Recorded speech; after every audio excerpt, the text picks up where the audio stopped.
നമ്മുടെ 30ാം വാർഷികം ആഘോഷിക്കുന്ന ഈ മഹിതമായ സന്ദർഭത്തിൽ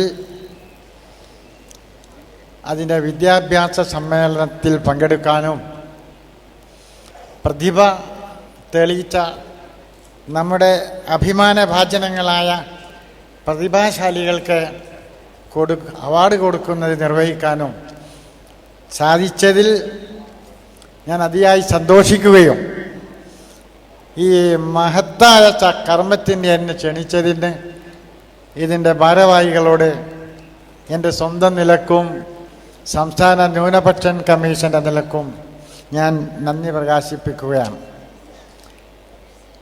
കേരള നദ്വത്തുൽ മുജാഹിദീൻ പ്രസ്ഥാനത്തിൻ്റെ പ്രവർത്തനങ്ങളെ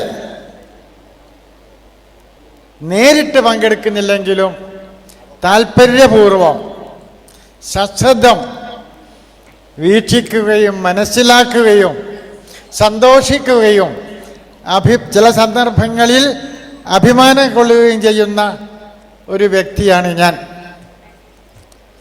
വിദ്യാഭ്യാസത്തിന് ഇത്രമാത്രം പ്രാധാന്യം കൊടുക്കുന്ന എല്ലാ വിദ്യാഭ്യാസവും, ഭൗതിക വിദ്യാഭ്യാസവും ആധ്യാത്മിക വിദ്യാഭ്യാസവും സമന്വയിപ്പിച്ചുകൊണ്ട് കാലത്തിനൊപ്പം നടക്കാൻ നമ്മുടെ കുട്ടികൾക്ക് പരിശീലനം നൽകുന്ന ഈ സ്ഥാപനത്തെ എത്ര തന്നെ അഭിനന്ദിച്ചാലും മതിയാവുകയില്ല. വിദ്യാഭ്യാസത്തിനാണ് നമ്മൾ പ്രാധാന്യം കൊടുക്കുന്നത്. നമ്മളെ ദർശനവും അങ്ങനെയാണല്ലോ. ഖുർആൻ തന്നെയാണല്ലോ തുടങ്ങുന്നത് തന്നെ. നിങ്ങൾ വായിക്കണം, നിങ്ങൾ വായിക്കൂ, അറിവ് നേടൂ, വിജ്ഞാനം നേടൂ. ഇങ്ങനെ അഭിസംബോധനം ആമുഖമായി പറയുന്ന ഏത് ദർശനമുണ്ട്, ഏത് തത്വശാസ്ത്രമുണ്ട് ഈ ലോകത്ത്? അത്രമാത്രം വിജ്ഞാനത്തിന്, അറിവിന് പ്രാധാന്യം നൽകിയ ഒരു മതത്തിൻ്റെ അനുയായികളാണല്ലോ നാം എല്ലാം. അൽ ഇൽമു ഹയാത്തുൽ ഇസ്ലാം, നമ്മുടെ ജീവനാണ്, പ്രാണമാണ് വിദ്യാഭ്യാസം. എവിടെ പോയിട്ടായാലും വിദ്യാഭ്യാസം ആർജിക്കണമെന്ന് പ്രവാചക ശിരോമണി നമ്മോട് ഉപദേശിച്ചിട്ടുണ്ട്. ചൈനയിൽ പോയിട്ടെങ്കിലും ചൈനയിൽ പോകാനല്ല പറഞ്ഞത്. എന്ത് പ്രയാസം അനുഭവിക്കേണ്ടി വന്നാലും, സമുദ്രം താണ്ടേണ്ടി വന്നാലും, പർവ്വതം കയറേണ്ടി വന്നാലും, എന്ത് വന്നാലും നിങ്ങൾ വിദ്യ അഭ്യസിക്കണം എന്നാണ് നമ്മളെ പഠിപ്പിച്ചത്. ഒരു സത്യവിശ്വാസിയുടെ നഷ്ടപ്പെട്ട ധനമാണ് വിദ്യാഭ്യാസം. അത് എവിടെ കണ്ടാലും അത് എടുത്ത് സ്വന്തമാക്കണം എന്ന് പഠിപ്പിച്ച ഒരു മതം. ആ വിദ്യാഭ്യാസത്തിന് ഇത്രമാത്രം ഊന്നൽ കൊടുക്കുന്ന ഈ പുരോഗമന പ്രസ്ഥാനത്തിന് സമുദായത്തിൻ്റെ എല്ലാ പിന്തുണയും ഉണ്ടാകും എന്ന കാര്യത്തിൽ സംശയമില്ല. പക്ഷേ നിർഭാഗ്യമെന്ന് പറയട്ടെ, ഖുർആൻ നമ്മോട് അനുശാസിക്കുന്നു, നിങ്ങൾ എൻ്റെ ഭാഷത്തെ മുറുകെ പിടിക്കുക, നിങ്ങൾ ഭിന്നിക്കരുതേ എന്ന്. ആ അനുശാസനത്തെ അർത്ഥവത്താക്കാൻ ഇതിൻ്റെ നേതാക്കന്മാർ ആത്മാർത്ഥമായി ശ്രമിക്കുന്നുണ്ട് എന്ന് എനിക്കറിയാം. അത് അർത്ഥവത്തായേ പറ്റൂ. കാരണം നമ്മുടെ സമുദായം, നമ്മുടെ മതം ഏറ്റവും ഗുരുതരമായ വെല്ലുവിളികൾ നേരിടുന്ന ഒരു കാലഘട്ടമാണ് ഇത്.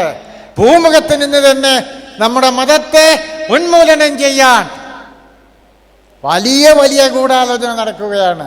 സാമ്രാജ്യത്വ ശക്തികൾ, സയനിസ്റ്റ് ശക്തികൾ എല്ലാവരും ഈ മഹാപ്രസ്ഥാനത്തെ തന്നെ ഇല്ലാതാക്കാൻ ശ്രമിക്കുമ്പോൾ അതിനെതിരെ ഒറ്റക്കെട്ടായി ഒരു പൊതു അജണ്ട വെച്ച് നമ്മൾ അത്തരം ഭീഷണികളെ അതിജീവിക്കാൻ നമ്മൾ മനസ്സ് കാണിക്കണമെന്ന വിനീതമായ ഒരഭ്യർത്ഥന എനിക്കുണ്ട്.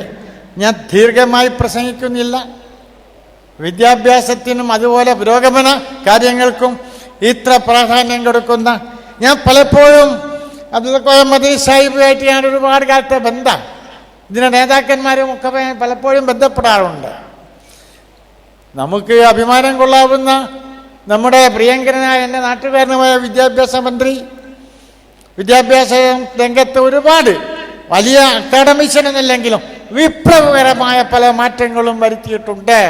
വിശേഷിച്ചും സമുദായത്തിന് മെച്ചം ലഭിക്കാവുന്ന വിധത്തിൽ വിദ്യാഭ്യാസ സ്ഥാപനങ്ങൾ അനുവദിക്കുന്നതിൽ അദ്ദേഹം പ്രത്യേകം താല്പര്യം കാണിച്ചിട്ടുണ്ട് എന്നെനിക്കറിയാം. അതുകൊണ്ട് ഈ പ്രസ്ഥാനം മുന്നോട്ട് പോകും, മുന്നോട്ട് പോകണം.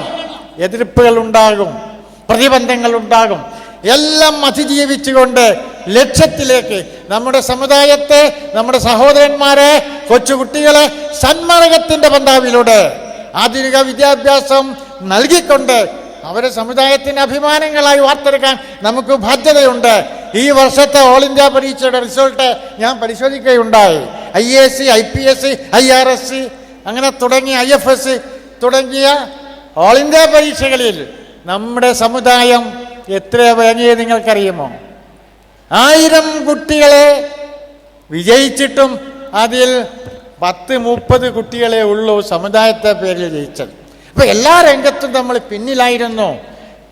പദവികളും അധികാരവും ഒക്കെ ഉള്ള ഒരു സമുദായത്തിന് നിലയും വിലയും ഉണ്ടാകൂ. നമ്മളെ കുട്ടികളെ പഠിപ്പിച്ച് മിടുക്കന്മാരാക്കി അധികാര സ്ഥാനങ്ങളിലേക്ക് കൊണ്ടുവരാനും ഈ പ്രസ്ഥാനത്തിൻ്റെ പ്രവർത്തനം ഒരു പരിധിവരെ സഹായിച്ചിട്ടുണ്ട്. അത് തുടരുകയാണെങ്കിൽ കുറേയൊക്കെ നമ്മുടെ പിന്നോക്കാവസ്ഥയ്ക്ക് പരിഹാരം കാണാൻ കഴിയും എന്ന് ഞാൻ വിശ്വസിക്കുന്നു. എന്നെ സർക്കാർ ഏൽപ്പിച്ചത് ന്യൂനപക്ഷങ്ങളുടെ അവകാശങ്ങളും അവസരങ്ങളും പരിരക്ഷിക്കപ്പെടുന്നുണ്ടോ എന്ന് നോക്കാനാണ്. ഭരണഘടന ആരെയും ഔദാര്യമൊന്നുമല്ല. ഭരണഘടന നമുക്ക് നൽകിയിട്ടുള്ള വിശ്വാസ സ്വാതന്ത്ര്യം, അനുഷ്ഠാന സ്വാതന്ത്ര്യം, ഇതൊക്കെ പരിരക്ഷിക്കപ്പെടുന്നുണ്ടോ എന്ന് നോക്കാൻ കൂടിയാണ്. നമ്മുടെ ബഹുമാന്യനായ MP ഇവിടെ ഉണ്ട്. ഏതാനും വാക്കുകൾ ഞാൻ അദ്ദേഹത്തിൻ്റെ ശ്രദ്ധയിൽ കൊണ്ടുപോലും പറഞ്ഞിട്ടേ ഉള്ളൂ. എല്ലായിടത്തും തടസ്സമാണ്. ഒരു പ്രാർത്ഥനാ ഹാൾ നടത്താൻ തടസ്സം, ഒരു പള്ളി ഉണ്ടാക്കാൻ തടസ്സം. ഭരണഘടന ഇതൊക്കെ നൽകിയിട്ട് എന്താണ്? ഏതെങ്കിലും ഒരാൾ പള്ളി ഉണ്ടാക്കാൻ ശ്രമിച്ചാൽ ഒരു പാറോളം മതി. വിശ്വ ഹിന്ദു പരിഷത്തിന്റെ പേരിലോ എന്തിൻ്റെ പേരിൽ അവിടെ പള്ളി ഉണ്ടായാൽ, ആരാധനാലയം ഉണ്ടായാൽ, സമുദായ സ്പർദ്ധ ഉണ്ടാകും. ഒരു പാറോല കിട്ടിയാൽ കളക്ടറാണല്ലോ പെർമിഷൻ തരേണ്ടത്. നമ്മൾ പഞ്ചായത്തുകൾക്ക് കൊടുത്താൽ കളക്ടറേറ്റിലേക്ക് കൊടുക്കും, അത് അവിടെ കിടക്കും. കളക്ടർ ജില്ലാ പോലീസ് മേധാവിയോട് അന്വേഷിക്കാൻ പറയും. അദ്ദേഹം സ്ഥലത്തെ SIക്ക് അന്വേഷിക്കാൻ പറയും. റിപ്പോർട്ട് എന്താ? അവിടെ വന്നാൽ പള്ളി വന്നാൽ, നിസ്കാര പള്ളി വന്നാൽ കുഴപ്പമാണ്. അവിടുത്തെ അമ്പലമുണ്ട്, അവിടെ ഹിന്ദുക്കളുണ്ട് ഭൂരിപക്ഷം, അതുകൊണ്ട് കൊടുക്കരുത്. അങ്ങനെ എത്ര ഉദാഹരണങ്ങൾ ഞങ്ങളത് ഡീൽ ചെയ്തതാണ്. തൃശ്ശൂർ ചേർപ്പിലെ ഒരു മുസ്ലിം പള്ളി ഉണ്ടാക്കാൻ വേണ്ടി 6 വർഷമായി ശ്രമിച്ചിട്ടും ഇതുവരെ കളക്ടർ പെർമിഷൻ കൊടുത്തില്ല. അതുപോലെ തന്നെ തിരുവനന്തപുരത്ത് കുമാരപുരം എന്ന സ്ഥലത്തെ ഒരു ധർമ്മിഷ്ഠൻ ഒരു വലിയ ഡോമിറ്ററി ഉണ്ടാക്കി. അത് വാടക കിട്ടാനല്ല, അവിടെ വരുന്ന ക്യാൻസർ രോഗികൾക്കും മറ്റും അവിടെ കൂടെ വരുന്നവർക്കും താമസിക്കാണ്.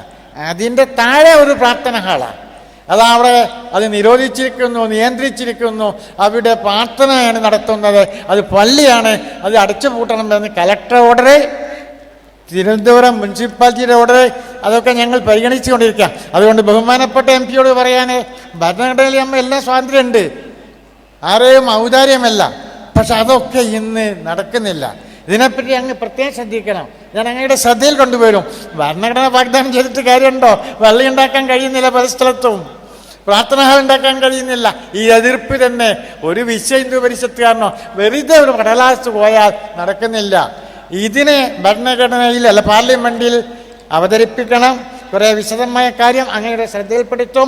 ഇതിനെ അവസാനിപ്പിച്ചേ പറ്റൂ. എന്ത് മതേതര രാഷ്ട്രമാണിത്? എന്ത് ക്ഷേമരാഷ്ട്രമാണിത്? നിങ്ങൾക്ക് വിദ്യാഭ്യാസത്തിൽ ഇത്ര ഊന്നൽ കൊടുക്കുന്നില്ലേ? നിങ്ങളറിയോ, ജാർഖണ്ഡിൽ നിന്ന്, ബീഹാറിൽ നിന്ന്, കൽക്കത്തയിൽ നിന്ന് എത്ര അനാഥ കുട്ടികൾ കേരളത്തിലേക്ക് വന്നു. കേരളം ഒന്നാണത്രേ, ഇന്ത്യ ഒന്നാണത്രേ. പക്ഷേ അവരിങ്ങോട്ട് വരാൻ പാടില്ല, വിദ്യ അഭ്യസിക്കാൻ പാടില്ല. നമ്മളിവരെ കച്ചവടത്തിന് കൊണ്ടുവരികയല്ല, അവരെ മറ്റു അടിമവേല കഴിക്കാൻ കൊണ്ടുവരല്ല, അവരുടെ അവയവങ്ങൾ എടുക്കാൻ കൊണ്ടുവരല്ല, അവരെ ലൈംഗിക ചൂഷണത്തിന് കൊണ്ടുവരല്ല. അവരെ ഇവിടെ കൊണ്ടുവന്ന് നല്ല വസ്ത്രം കൊടുത്ത്, നല്ല ഭക്ഷണം കൊടുത്ത്, നല്ല വിദ്യാഭ്യാസം നൽകി സമുദായത്തിൻ്റെയും രാജ്യത്തിൻ്റെയും പുരോഗതിയിൽ കൈപിടിച്ച് നടത്താൻ കൊണ്ടുവരുന്ന സ്ഥാപനങ്ങളിൽ പോലും കൊണ്ടുവന്നപ്പോൾ പലതും പറഞ്ഞ് പല നൂലാമലകൾ ഉണ്ടാക്കി. സങ്കടമാണ്. 150 കുട്ടികളെ തിരിച്ചയച്ചു. അവരെ ഇന്ന് വിദ്യാഭ്യാസത്തിന് അവർക്കൊരു യാതൊരു സാധ്യതയുമില്ല. എന്ത് മതേതരത്വം, എന്ത് ഏകരാഷ്ട്രം? നമ്മൾ ഏകരാഷ്ട്രമാണെങ്കിൽ നമ്മുടെ കുട്ടികൾ, നിങ്ങൾ ആലോചിച്ചു, ഇങ്ങനെ ഇവർ നിർബന്ധിക്കുകയാണെങ്കിൽ ഗൾഫിലേക്ക് ആരും പോകരുത് എന്ന് പറഞ്ഞാൽ എന്തായിരിക്കും നമ്മുടെ സാമ്പത്തിക സ്ഥിതി? ഗൾഫിൽ പോയി അധ്വാനിച്ച് പണം കൊണ്ടുവന്നിട്ടാണ് ഇത്രയൊക്കെ പുരോഗതി ഉണ്ടായത്, പദ്ധതികൾ നടക്കുന്നത്. അതുകൊണ്ട് ഇത്തരം ദുഷ്ടകൾക്കെതിരായി അങ്ങ് ഉണരണം. പാർലമെന്റിൽ സിംഹത്തെ പോലെ ഗർജിക്കണം. എൻ്റെ സമുദായത്തിന് അവിടെ പള്ളി ഉണ്ടാക്കാൻ ഭരണഘടന ഉറപ്പ് തന്നിട്ടുണ്ട്, പല ആരാധനകൾ ഉണ്ടാക്കാൻ ഉറപ്പ് തന്നിട്ട് അതൊന്നും നടക്കുന്നില്ല. ഇതായിപ്പം കഴിഞ്ഞ ആഴ്ച കക്കോടിയിൽ അവിടെ ദയ ചാരിറ്റബിൾ ട്രസ്റ്റാണ്, കമേഴ്സ്യൽ ഇതുണ്ട്, അതിൻ്റെ മീതെ ഒരു പ്രാർത്ഥന ആളാണ്. അത് അടച്ചുപൂട്ടാൻ ഓർഡർ കൊടുത്തിട്ടുണ്ട്. ഇപ്പോൾ പഞ്ചായത്ത് സെക്രട്ടറി പ്രാർത്ഥന നടത്തുന്നതൊക്കെ അടച്ചുപൂട്ടാണെങ്കിൽ നിങ്ങൾ ആലോചിച്ച് നോക്കി. നമ്മളെ വീട്ടിൽ, എൻ്റെ വീട്ടിലുണ്ട് ഒരു മുറി നിസ്കരിക്കാൻ മാത്രം, ബസീർ സാഹിബിൻ്റെ വീട്ടിലുണ്ട്, നമ്മളെ പലരുടെ വീട്ടിലുണ്ടാവും നിസ്കരിക്കാൻ ഒരു മുറി. ഹിന്ദുക്കളുടെ വീട്ടിലെ പൂജാമുറി, ക്രിസ്ത്യാനികളുടെ വീട്ടിലെ പൂജാമുറി. പൂജ നടത്തുന്നവർ അല്ലെങ്കിൽ പ്രാർത്ഥന നടത്തുന്നതൊക്കെ നിരോധിക്കണമെന്ന് പറഞ്ഞാൽ എന്ത് മതേതരത്വം! ഏതായാലും ആശങ്കപ്പെടേണ്ടതില്ല. ഭരണഘടന നമുക്ക് നൽകിയ ഉറപ്പുകൾ പരിരക്ഷിക്കുന്നതിന് വേണ്ടി നമ്മുടെ ബഹുമാന്യനായ ജനപ്രതിനിധി, എനിക്കറിയാം, ധൈര്യമായി സിംഹത്തെ പോലെ പാർലമെന്റിൽ ഗർജിക്കും, അധികാരികളുടെ ശ്രദ്ധയിൽ കൊണ്ടുവരും എന്ന കാര്യത്തിൽ സംശയമില്ല. മുജാഹിദിൻ്റെ നല്ല പ്രവർത്തനങ്ങൾക്ക് ഞാൻ ആശംസകൾ നേരുകയാണ്. ഞാൻ ഒരു സാമുദായിക സംഘടനയുടെയും വക്താവല്ല. എല്ലാവരെയും എനിക്കിഷ്ടമാണ്, എല്ലാവരെയും ചെയ്യുന്നത് നല്ല കാര്യങ്ങളാണ്. ഞാൻ ആദ്യം സൂചിപ്പിച്ച മാതിരി ഖുർആൻ അനുശാസിക്കുന്നു നമ്മൾ ഭിന്നിക്കരുത്. പക്ഷെ എല്ലാവരും ഒരു സംഘടനയ്ക്ക് കീഴിൽ വരണം എന്ന് പറഞ്ഞാൽ നടക്കില്ല. ഒരുപാട് സംഘടനകളില്ലേ, എല്ലാവർക്കും ഒരു നേതാവ് മതി, ഒരു സംഘടന നടക്കില്ല. പക്ഷെ ഇത്തരം കാര്യങ്ങളിൽ നമ്മുടെ സമുദായത്തെ തകർക്കാനുള്ള സാമ്രാജ്യത്തെ കൂടെ അജണ്ടകൾക്കെങ്കിലും നമ്മളൊരു കൂട്ടായ്മ, ഒരു ഏകസ്വരത്തിൽ ശ്രദ്ധിക്കണം. പല അഭിപ്രായങ്ങളുമുള്ള രാഷ്ട്രീയ പാർട്ടികൾ ഒന്നിക്കുന്നില്ലേ? ബഷീറിൻ്റെ പാർട്ടിയും എൻ്റെ പാർട്ടിയും പല കാര്യങ്ങളിലും ഭിന്നമാണ്, മാഷിൻ്റെ പാർട്ടിയും വേറെ പാർട്ടി ഭിന്ന. പക്ഷെ അവർ യോജിക്കണം, ഭരണത്തിൽ വരാനും അധികാരം പിടിച്ചെടുക്കണം.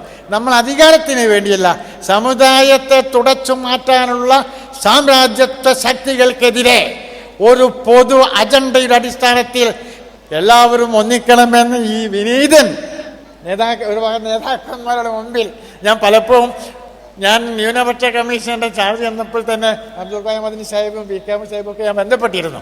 നമ്മളെല്ലാവരും കൂടി ഒന്ന്, ഞാൻ അതിന് അർഹനല്ല എന്നാൽ എനിക്ക് തോന്നിയത് പറയാം, എൻ്റെ മനസ്സിലുദിച്ച് അത് നമുക്ക് ശക്തി പകരും, നമുക്ക് ഊർജം പകരും. നമ്മളെ അവഗണിച്ച് മുന്നോട്ട് പോകാൻ ഒരാൾക്കും ഒരു ഫാസിസ്റ്റ് ശക്തിക്കും സാധിച്ചില്ല. അതാണല്ലോ നമ്മുടെ മുമ്പിലുള്ള ഇസ്ലാമിക ചരിത്രവും ചിത്രവും ഒക്കെ. കുറച്ച് ആളുകളെ കൊണ്ടല്ലേ ലോകത്തിൻ്റെ ഭൂരിഭാഗം പിടിച്ചെടുക്കാനും ലോകത്ത് പരിവർത്തനങ്ങൾ വരുത്താനും കഴിഞ്ഞത്. നമ്മുടെ ഖുർആൻ അതാണ് നമ്മളെ പഠിപ്പിച്ചത്. അപ്പോൾ ഖുർആൻ്റെ വെളിച്ചത്തിൽ നല്ല വിദ്യാഭ്യാസം നൽകി സമുദായത്തിന് അന്തസ്സും അഭിമാനവുമുള്ള പൗരന്മാരെ വാർത്തെടുക്കുന്ന കാര്യത്തിൽ, പിന്നെ ബഹുമാനപ്പെട്ട ആൾ പോയില്ലേ, ഞാൻ പറയുന്നില്ല. പിന്നെ അതുകൊണ്ട് നല്ല കാര്യത്തിൽ നമ്മളാവരും ഒന്നിക്കണം. വിദ്യാഭ്യാസ രംഗത്ത് മാത്രമല്ല, മനുഷ്യനാണ് ഖുർആൻ്റെ കേന്ദ്ര ബിന്ദു. എന്താ? ഖുർആൻ മനുഷ്യനാണ്, മനുഷ്യത്വത്തിന് വേണ്ടിയാണ് ഖുർആൻ. അദ്ദേഹം നമ്മളെ പറഞ്ഞു, വിദ്യാഭ്യാസം മനുഷ്യനെ വേണം, മനുഷ്യന് വേണ്ടിയുള്ളതാണ് എല്ലാം, മനുഷ്യ കേന്ദ്രീകൃതമാണ് ഖുർആൻ. ആ രംഗത്ത് പോലും മുജാഹിദ് ആശാവഹമായ പല കാര്യങ്ങളും ചെയ്തു വരുന്നു കാണുന്നതിൽ യഥാർത്ഥത്തിൽ നമ്മുടെ സമുദായത്തിനും നമ്മുടെ രാജ്യത്തിനും വളരെ ഗുണകരമാണ് മുജാഹിദ് പ്രസ്ഥാനം. ഇസ്ലാമിലെ പല അന്ധവിശ്വാസങ്ങൾക്കുമെതിരായി, ദുരാചാരങ്ങൾക്കെതിരായി പുരോഗമനത്തിൻ്റെ പടവാൾ ആദ്യം മുതലേ ഉയർത്തിയ ഒരു പുരോഗമന വിപ്ലവ പ്രസ്ഥാനം എന്ന നിലയിൽ മുജാഹിദീൻ പ്രസ്ഥാനത്തിന് എൻ്റെ എല്ലാ അഭിനന്ദനങ്ങളും അർപ്പിച്ചുകൊണ്ട് ഞാൻ എൻ്റെ വാക്കുകൾ അവസാനിപ്പിക്കുന്നു. അസ്സലാമു അലൈക്കും വറഹ്മത്തുള്ളാഹി വബറകാതുഹു.